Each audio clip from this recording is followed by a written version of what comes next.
আবার বাড়িছে বিশিষ্টজন। এই বিশিষ্টজনেরা বিশাল আসর হয়েছিল হাসিনার আমলে। তারা নানা বিষয়ে তাদের জ্ঞান গব্য বক্তিমা দিত আর পত্রিকাগুলো গুরুত্ব দিয়ে ছাপাইতো। তাদের জ্ঞান প্রচুর, তাও আক্কেল কম, তাই তারা বুঝতে পারতো না যে পাবলিকে তাদের পাবলিকে যাদের না, কিন্তু মনে করে মুই কি হনুরে, এরাই হইতেছে বিশিষ্টজন, বুঝাও। তা কারা কারা এটা করিছে দেখবেন, সে ঘুরে ঘুরছে সেই আমি বাকশালী ঘটনার লোকেরা। আসেন দেখি এই মার্কা মারাদের কয়েকটারে দেখি, তারপরে তারা কি কইছে সেটা দেখমুনি। আনু মোহাম্মদ, হাসিনার বান্ধবী সুলতানা কামাল, খুশি কবির, টিআইবির ইফতেখারুজ্জামান, ওরে একবার ঠাপাইছিলাম, কঠিন ঠাপ দিছিলাম, অনেকদিন শান্ত আছিল, আবার মাথা বের করিছে। তত্ত্বাবধায়ক সরকারের সাবেক উপদেষ্টা রাশেদা চৌধুরী, তারপরে কামাল হোসেনের মেয়ে সারা হোসেন, আবার অগ্রণী ব্যাংকের চেয়ারম্যান সৌদ আবু নাসের বখতিয়ার আহমেদ, ওরে অগ্রণী ব্যাংক থেকে পাশায় লাথি দিয়ে বের করে দিবেন। তারপরে আবার দেখেন কি আবার কমু আমাকে শ্রদ্ধাভাজন নূর খান, মানবাধিকার কর্মী, হুদাইকা ঢুকিজের মধ্যে গুম কমিশনের প্রধান, কিন্তু ভালো কাজ করিচ্ছে। কিন্তু বাঙ্গু সুশীলদের এই এক সমস্যা, তারা সব অর্জন নিয়ে পূজা দেয় আওয়ামী লীগের চরণে। ওনারা গুম কমিশনে নেওয়ার আগে সব আলাপ বরাবর করা লাগলো নি যে আপনি কখনো আমি বন ফেরি করতে পারবেন না, আর কামটা ঠিক করেন নাই। যাই হোক, আজকে কিছু কইলাম না, নিজেদের লোক। আবার দেখেন হিন্দু বৌদ্ধ খ্রিস্টান ঐক্য পরিষদের, বুঝাও তো এদের নাই ফুটা পয়সার দাম।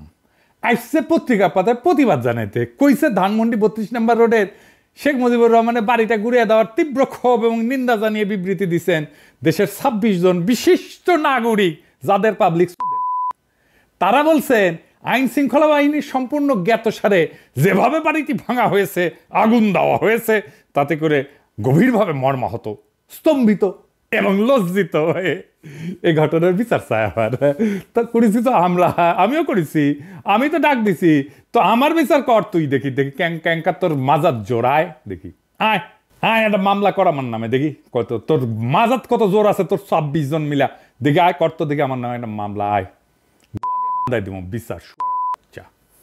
মর্মাহত কে, স্তম্ভিত কে, লজ্জিত কে, তোকে কি কেউ মানেনি, লজ্জা পেশ কে? বাড়ি বুলডোজার দিয়ে ভাঙা হয়েছে, তো বাড়ি তো হাসিনার বাপের, তোর খাটে হাসিনার তাও একটা কথা ছিল। কারণ হচ্ছে হাসিনার রসুনের কোয়ায় না, ওগেরা একই রসুনের কোয়ায়, ওই রসুনের নাম ইন্ডিয়া। ইন্ডিয়া ভাবতে পারে নাই যে আমি ন্যারেটিভের তীর্থভূমি এইভাবে জয় বাংলা হয়ে যাবে, ওইটা টিকে থাকলে আবার ওইটাই ভর করে আওয়ামী লীগ উঠে দাঁড়াইতো। সেজন্য ইন্ডিয়া বিবৃতি দেয় 32 নম্বর ভাঙা নিয়ে, বুঝতে যাও যে এক শিয়াল যদি একদিকে হুক্কা হুয়া করে না, আর উল্টা দিক থেকে ক্যা হুয়া করে সব শিয়াল চিল্লায়, শিয়াল দেখে বুঝবেন এই বিশিষ্ট জনগুলো হইতেছে ইন্ডিয়ার শিয়াল। এরা হুক্কা হুয়া দিছে আর ইন্ডিয়া থেকে ক্যা হুয়া করিচ্ছে, বুঝছাও। দেখেছেন, দেখেন হর্ষবর্ধন সিংলা কি কয়।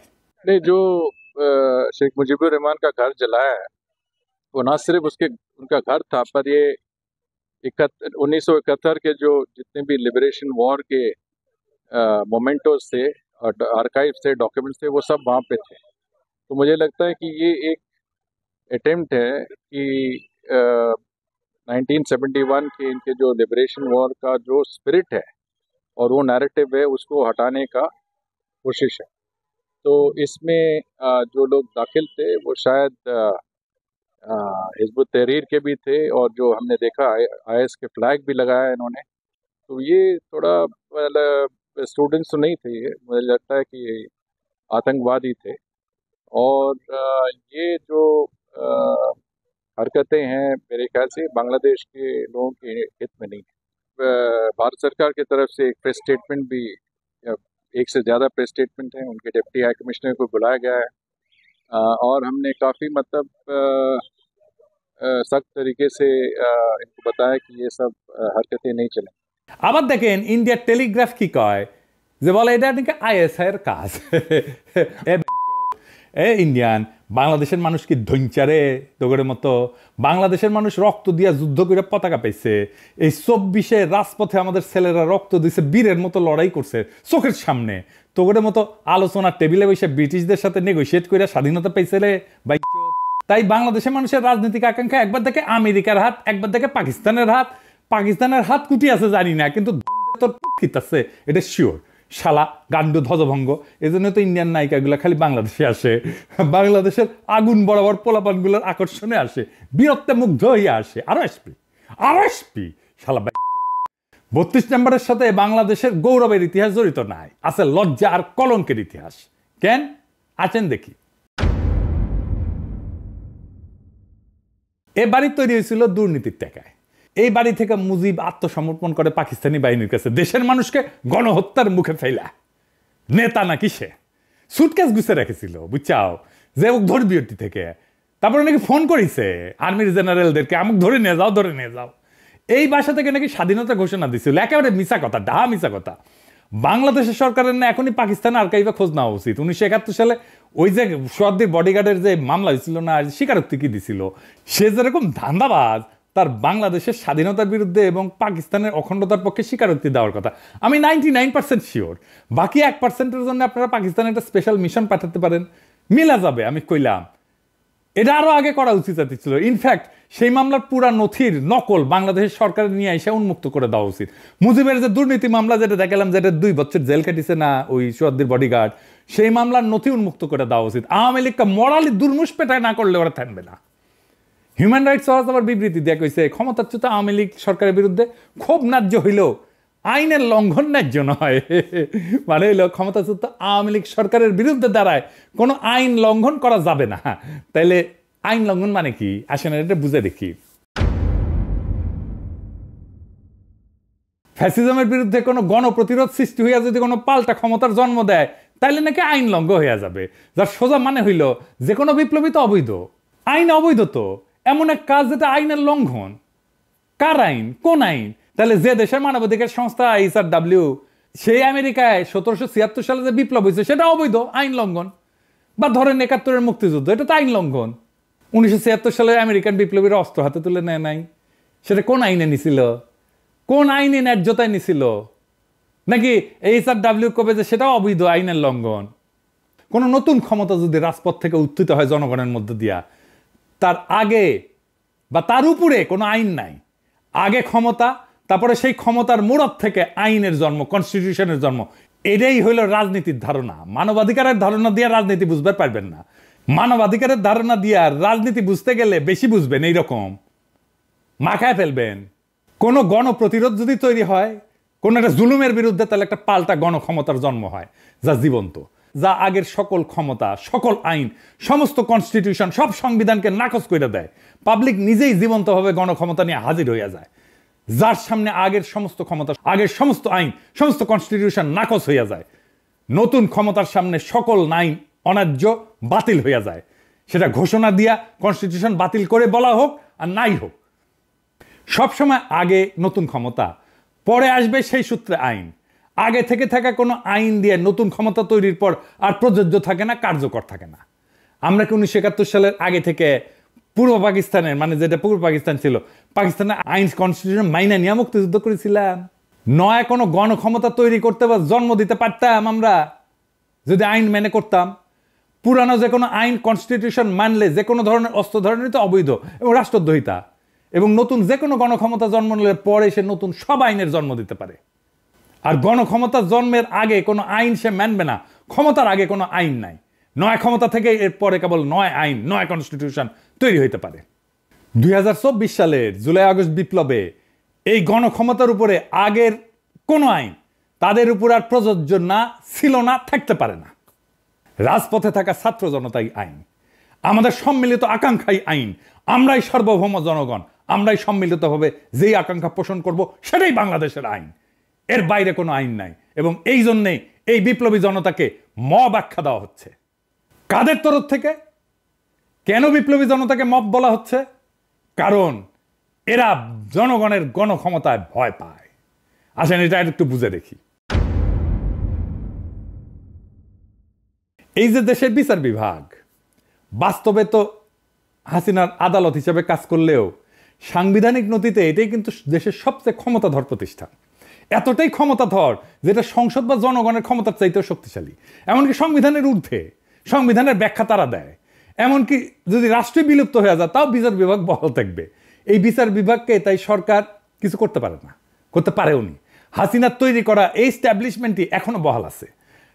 আজ যারা এই যে মবের সমালোচনা করতেছে তাদের অনেকেই কিন্তু কিছুদিন আগে যে বিচারিক অভ্যুত্থান জুডিশিয়াল কু করতে গেছিল না, সেটা ছাত্র জনতা প্রতিরোধ করায় স্বস্তির নিঃশ্বাস ফেলছিল। কারণ তখন আর কোনো পথ খোলা ছিল না, তো বিচার বিভাগের উপরে কারো হাত ছিল না। এক সময় সংবিধানে বিচারকদের ইমপিচমেন্টের বিধান ছিল, অভিশংসনের বিধান ছিল, তাদেরকে লজ্জা দেওয়ার বিধান ছিল, যেটা দিয়ে তাদেরকে অপসারণ করা যেত। সেখানে সংসদের কিছু ক্ষমতা ছিল, কিন্তু বিচার বিভাগ সেটা বাতিল করে দিচ্ছে। বুঝে যাও, এখন যারা সত্যিকারের ন্যায় বিচার ব্যবস্থা চান তারা কিভাবে হাসিনার স্বেচ্ছাচারীভাবে সাজানো বিচার বিভাগ দিয়ে সেটা পূরণ করবেন?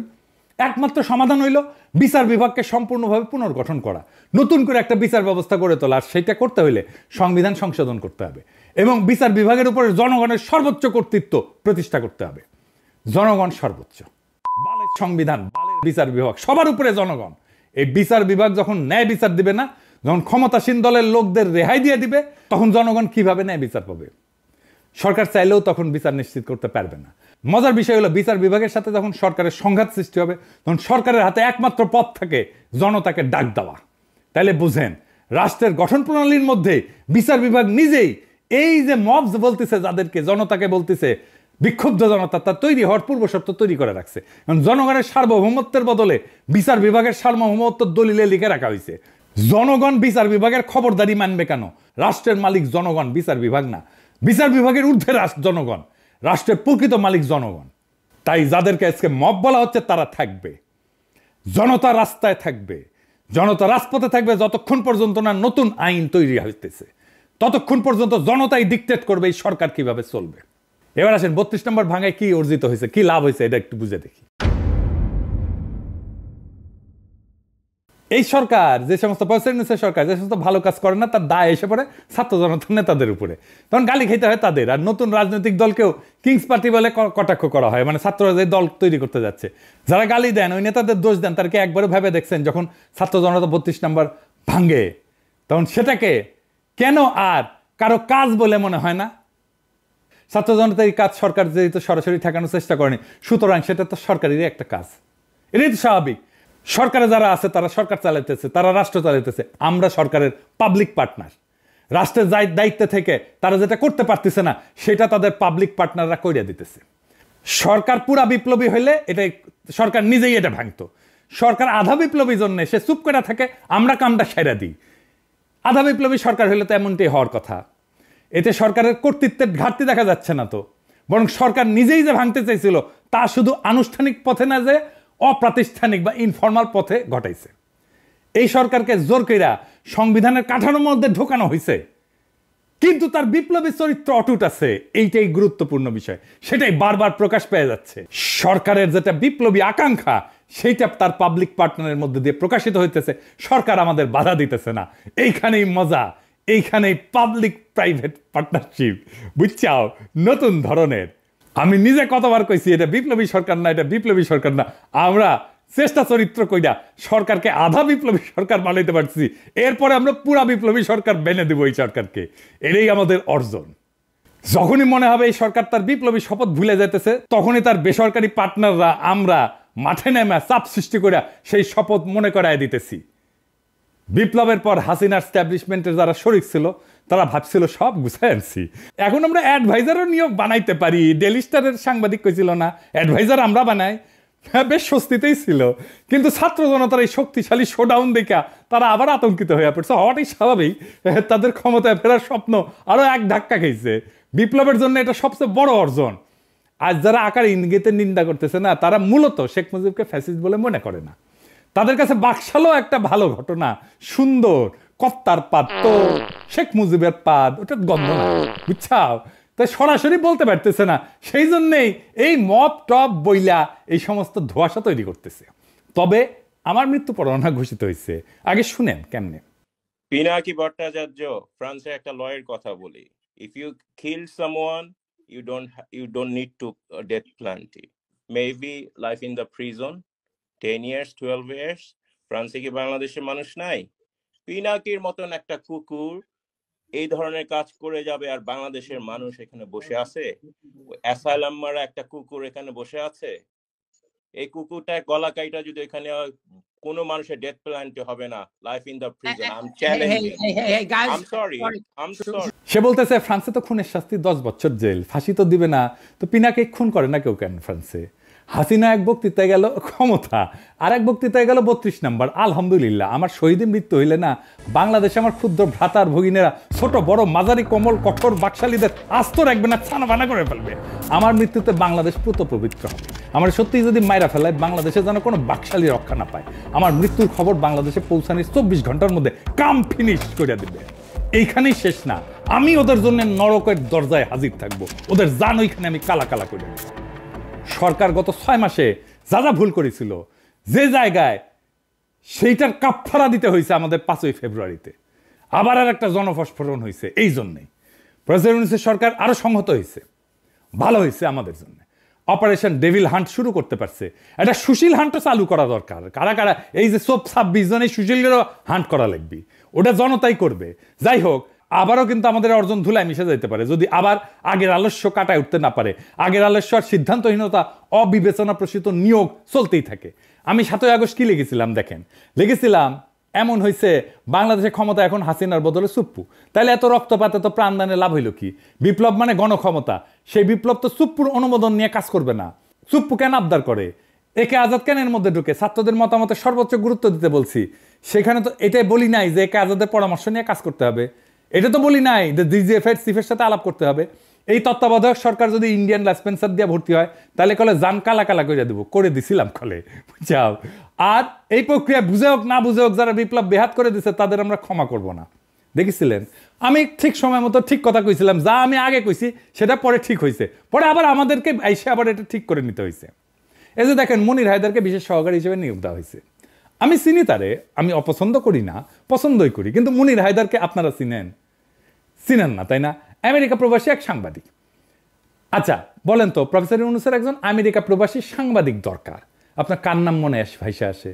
মনে মনে বলে চিন্তা করেন যোগ্য ক্যান্ডিডেট হিসাবে। হ্যাঁ, কনক সরোয়ার ইলিয়াস, তাই না? কনক সরোয়ার তো পিএইচডিও করেছে। তার অ্যাক্টিভিজম এমনই হাসিনারে প্যারা দিছে যে তার বোনকে জেলে নিছে তারে না পাইয়া। কনক দারুণ জনপ্রিয় তো। আমার ইলিয়াসের নানা সমালোচনা আছে, কিন্তু কনকের নামে আছে কোনো সমালোচনা নাই তো। কনক তো সবচাইতে যোগ্য এই পজিশনের জন্য, ইলিয়াসও যোগ্য। কনক বা ইলিয়াস যদি বিশেষ সহকারী হতো তাহলে সারা দেশে আনন্দের বন্যা বয়ে যেত। এই সরকার রাজনৈতিক সরকার না, তার তো সলিড অ্যান্টিফেসিস দক্ষ জনপ্রিয় লোক দরকার এইসব পজিশনে। কনক কি পরিমাণে দাবরানির উপরে রাখতো আওয়ামী লীগকে চিন্তা করেন, কিন্তু সেটা করবে না। শুনলাম আলী রিয়াজ আর বদিউল আলম মজুমদার রিকমেন্ডেশন না হয়েছে। তো প্রফেসর ইউনূস, আপনি যে আয়নাঘর দেখতে যেতে পারেন না, এখনো পারতেছেন। এই ছাত্র জনতা তার শক্তি যে দেখাইছে ধানমন্ডি 32 নম্বরে, সেইটাতে আলী রিয়াজ করে দিছে, এটা দেয় নাই। এটা তার করে দেওয়ার শক্তিও নাই, সামর্থ্যও নাই। ওই ধানমন্ডি 32 নম্বরের সামনে কনক গিয়া দাঁড়াইলে, ইলিয়াস গিয়া দাঁড়াইলে লক্ষ লক্ষ পাবলিক যে আনন্দে চিক্কুর মারবে, ওই চিক্কুরের প্রতিধ্বনিতে 32 নম্বর ভাইঙ্গা খান খান হইয়া যেত, বুলডোজার লাগতো না।